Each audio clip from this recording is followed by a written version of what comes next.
Yang kita tahulah, kalau kata dari segi virality ni memang banyak membantu, especially dalam kes-kes contoh kehilangan kereta ke ataupun kehilangan orang ke. Tapi yang jadi masalah sekarang ni, dia lebih banyak buruk daripada yang baik. Sebabnya pertama, kecenderungan kita untuk berkongsi sesuatu tu tanpa orang cakap memeriksa dahulu kesahihan ataupun kebenaran suatu berita yang dikongsikan tu. So memang benda ni kalau kita perasan di media sosial pun terlalu disebabkan terlalu ramai yang menggunakan media sosial secara online ni, so memang mudah orang tak berfikir panjang untuk berkongsi. Sebenarnya ikutkan ada positif dengan negatif lah. Benda yang positif tu kita boleh bagi lebih senang untuk bagi impact. Kalau kita nak buat change ataupun nak buat something, kita boleh bagi impact ke masyarakat.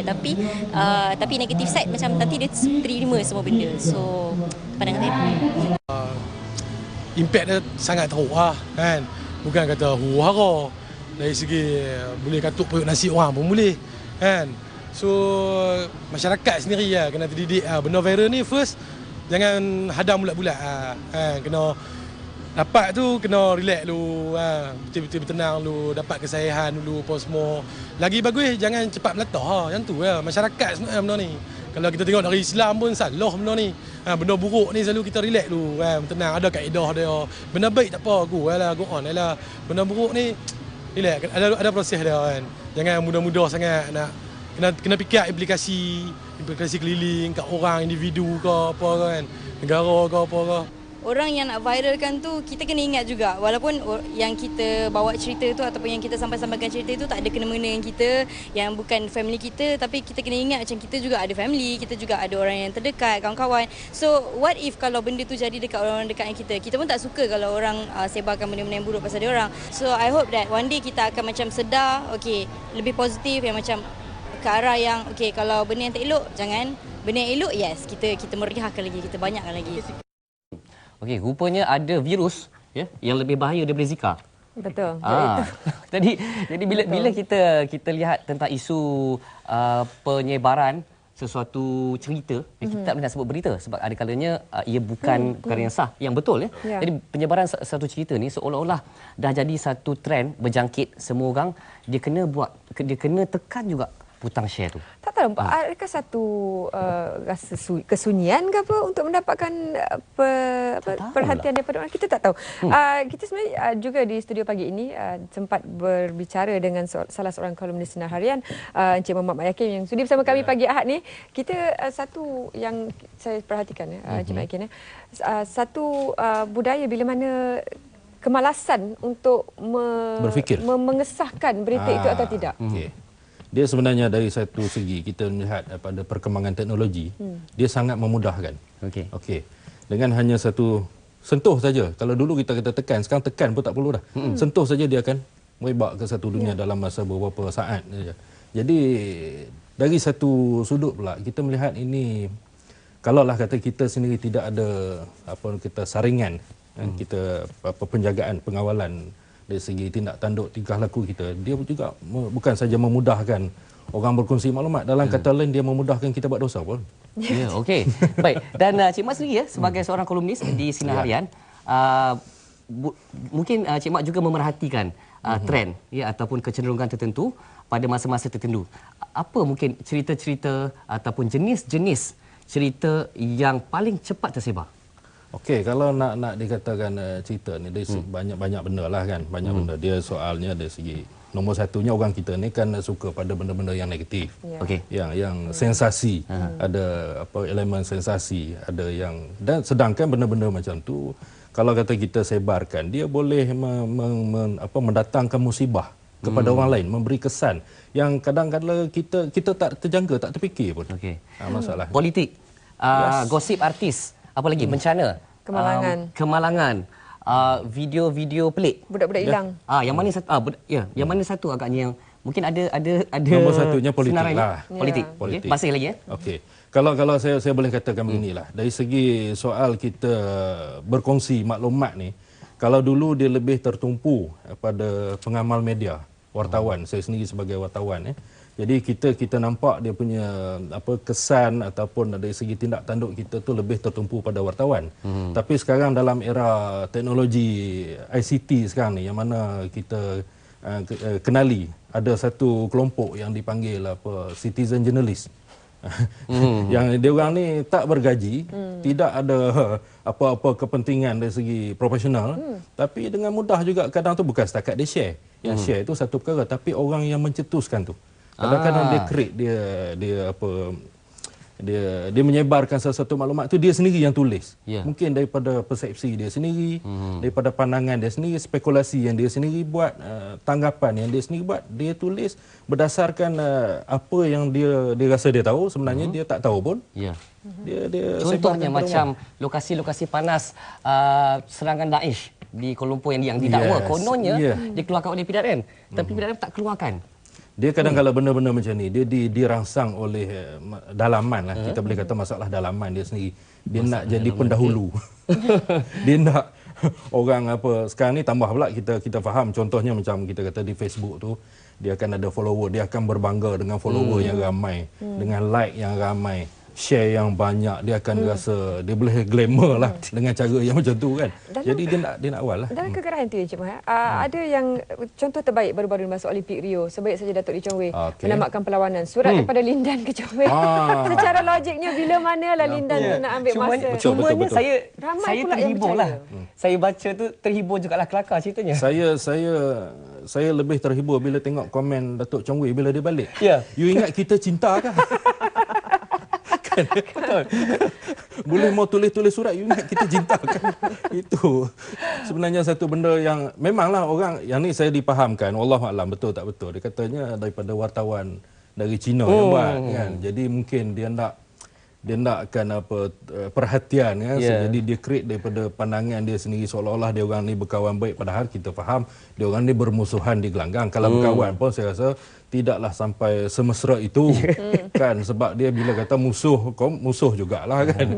Dia itulah mungkin juga pencetus itu berniat sebagai jenaka ataupun satira. Boleh jadi. Tetapi setelah disampaikan dari tangan ke tangan, penerimaan itu dah berbeza. Betul.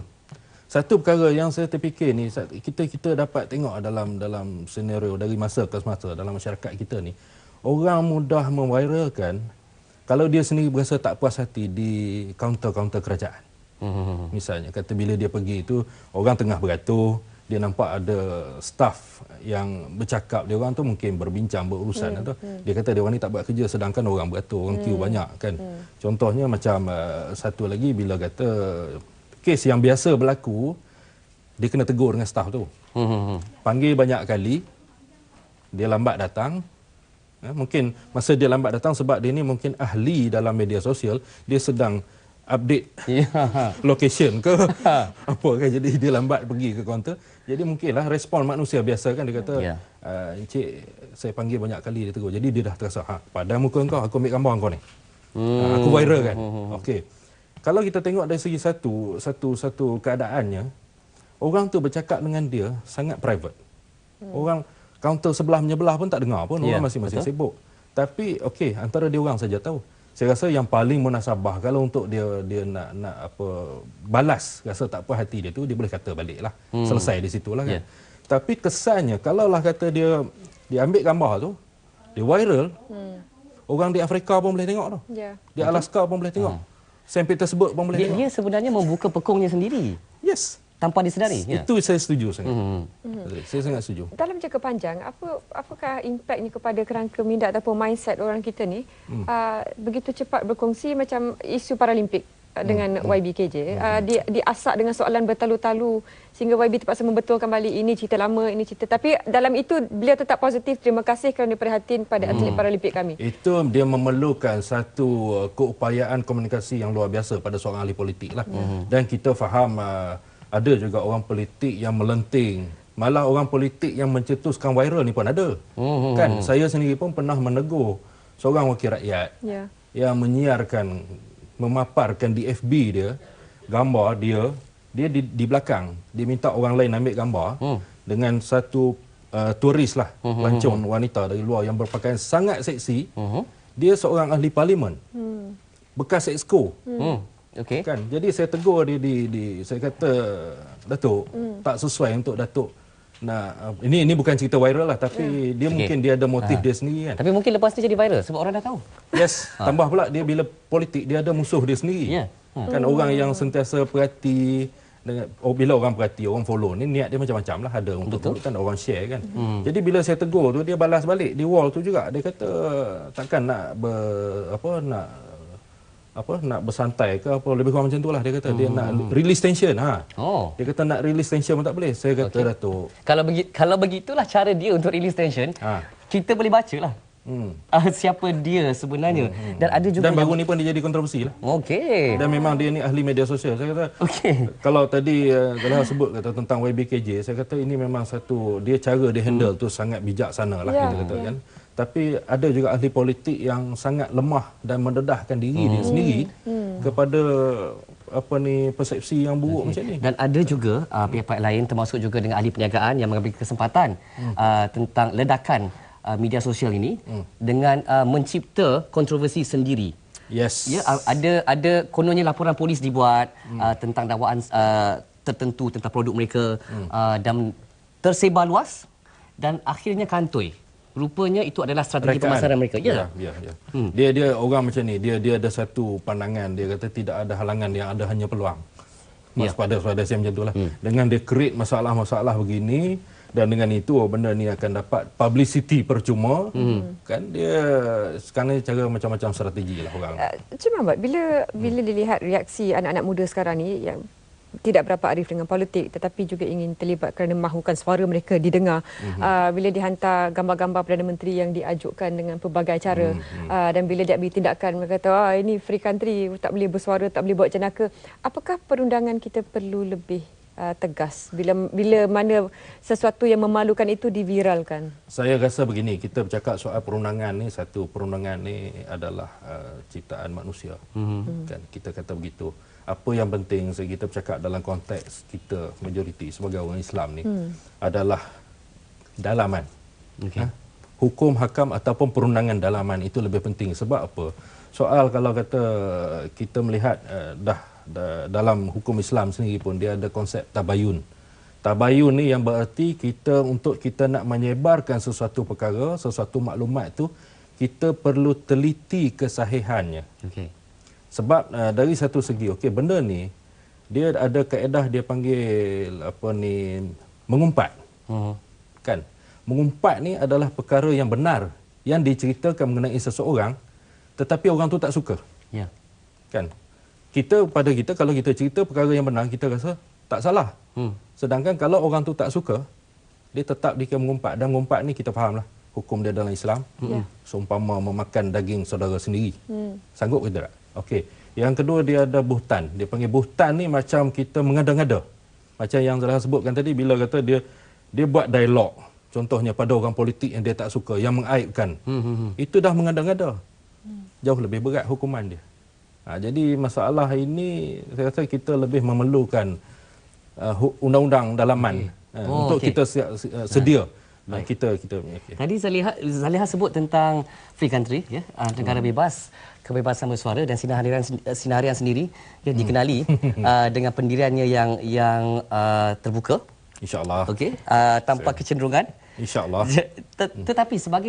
Tapi tetap menjadi media arus perdana yang berhadapan dengan cabaran media sosial ini.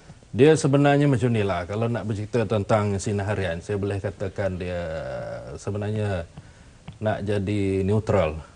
Kita kata neutral. Ni orang di luar memang nampak macam cantik, penuh puji-pujian, tapi sebenarnya tidak mudah jugalah. Maksudnya terutama daripada kalangan orang politik. Atas prinsip neutrality tadi, saya tidaklah mengata kepada sesiapa. Tapi contoh kita orang politik ni kan, kita kata daripada belah mana pula. Dia bila kata kita buat 10 cerita mengenai dia, hanya satu je yang kita kritik, yang dia tidak suka katakan. Yang dia ingat yang satu. Dia akan ingat yang satu, dia kata ini sebelah sana lah ni. Macam tu juga di sebelah sini pun. Jadi dia tak bila kata sebenarnya tak mudah lah. Pandai bontok tu always lah. Ada satu tabiat bila mana seseorang tu ditangkap ataupun didapati bersalah menyebarkan maklumat yang memalukan setengah pihak. Terus ayat template ataupun ayat yang biasa digunakan, akaun saya telah digodam oleh. Itu. Itu kita kata. Apa juga kesilapan dari segi sensitiviti agama, kaum dan sebagainya. Akaun saya telah dihack. Pandangan peribadi Encik Mohamad bagaimana? Saya kalau nak kata dalam ialah itu satu keadaan macam easy yang way biasa. Out. Biasa berlaku lah. Jadi mungkinlah kalau kata kita tengok hal-hal macam ni sangat banyak berlaku dan dia memang boleh memerlukan satu undang-undang jugalah. Undang-undang.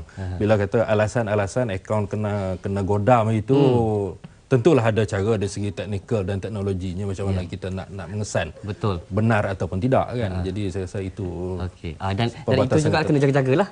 Kalau kita nak mendakwa sesuatu perkara itu berlaku. Antara perkara bahan yang menjadi viral kebelakangan ini antaranya boleh kita sama-sama tengok. Extraterrestrial, ada UFO kata di Kuala Krai. Kononnya ada UFO. Itu salji turun kan Kuala Krai. Kalau benarlah ada, saya teringin juga nak tengok. Sebab tak pernah tengok lagi UFO depan mata sendiri. Teringin juga nak naik, nak rasa macam mana sebenarnya naik UFO ni. Tetapi sesuatu klip itu masih boleh direka dengan keadaan teknologi sekarang. Saya bukan seorang yang skeptis, tapi kecenderungan untuk percaya sebegitu memang mungkin orang berharap benda tu ada sebenarnya. Satu, saya nak tanya macam mana kita boleh kenal kata itu Kuala Krai? Adakah daripada pokok kelapanya yang kelihatan samar-samar itu? Memang pokok kelapa Kuala Krai ni dia macam tu bentuknya. Tempat lain tak pun ada kelapa itu juga. Kita tertanya-tanya. Jadi soal kalau nak kata dia kalau begitu besar punya piring terbang, yang tu pun dia Kuala Krai. Allah, saya ingat bukan takat Kuala Krai aja kot. Dan dengan kita sini pun habis rasanya. Cik Mat, tapi lah dalam banyak-banyak benda yang kita cerita pasal viral ni, berita sahih ataupun tidak, pepatah lama pun ada kata pada kita. Apa tu, tak tumbuh tak melata, tak sungguh orang tak kata. Jadi itu dia tengok pada keadaan lah saya rasa. Soal kalau nak kata benar ataupun tidak, itulah saya nak bagi contohnya ni. Soal kita nak memeriksa kesahihan sesuatu maklumat. Saya bagi cerita dalam perang pada zaman Nabi lah. Dalam satu peperangan tu, seorang sahabat Nabi, Usamah bin Zaid. Dia telah mengejar musuh dan dikepung oleh dia bersama tentera Islam yang lain. Sampailah musuh tu tak dapat lari. Betul-betul terperangkap. Dan tiba-tiba musuh tu mengucapkan kalimah syahadah. Sahabat-sahabat yang lain terus terhenti daripada menyerang musuh tu. Usamah dia tak boleh tahan. Dia tikam juga. Mati. Bila sampai berita tu kepada Rasulullah, Rasulullah panggil dia, tanya, mengapa kamu bunuh orang dah mengucap kalimah syahadah? Usamah kata, dia mengucap tu hanya untuk menyelamatkan diri dia. Rasulullah tanya berulang kali, mengapa kamu bunuh orang yang dah mengucap kalimah syahadah? Usamah jawab soalannya dengan jawapan yang sama. Lalu Rasulullah tanya, adakah kamu telah bedah hati dia dan macam mana kamu tahu kata dia? Itu tujuan dia. Nampak tak?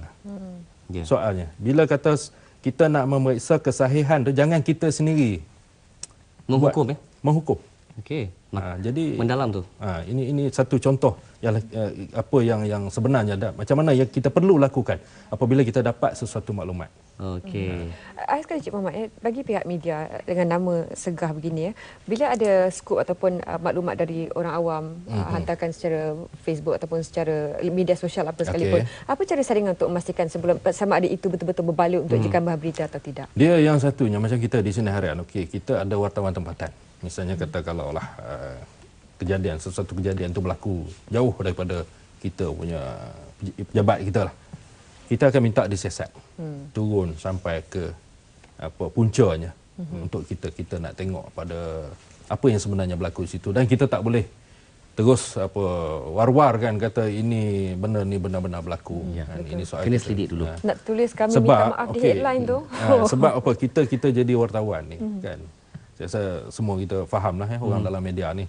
Yang pertama sekali, kaki kita sebelah di syurga dan sebelah lagi di neraka. Kalau di dunia pula, sebelah ni mungkin di pentas anugerah, sebelah lagi dalam penjara. Jadi kalaulah kata tidak kita buat kerja dengan sambil lewa, tidak ni kan. Mana yang kita nak pilih lah sebenarnya. Mana yang kita nak pilih. Jadi ada mungkin adik-adik yang masih lagi berminat nak jadi wartawan? Dah dengar perkara tu? Berat. Berani? Okey. Terima kasih, Cik Mak. Terima kasih, Cik Mak. Okey sekali. Satu perkara. Bahan viral yang paling Cik Mat sukai tahun ini? Saya sebenarnya banyak benda yang saya follow, tapi nak share tak share tu kan. Yang paling favourite lah? Banyak pasal politik lah kot. Politik, Untuk kita pun nak tahu juga kan. Satu cerita, satu? Paling favourite? Allahu Akbar. Ataupun kita cerita lepas ni? Kita simpan lepas ni. Jiwa politik Cik Mat tu kuat tu. Baik, terima kasih sekali Cik Mat kerana sudi bersama kami pagi ini. Jangan lupa accountability ya, sebelum menekan butang share tu banyak sebenarnya konsekuensi ataupun kesinambungan selepas tu. Jadi pastikan anda melakukan perkara yang betul dan jangan terburu-buru untuk menarik perhatian orang ramai. Betul. Kita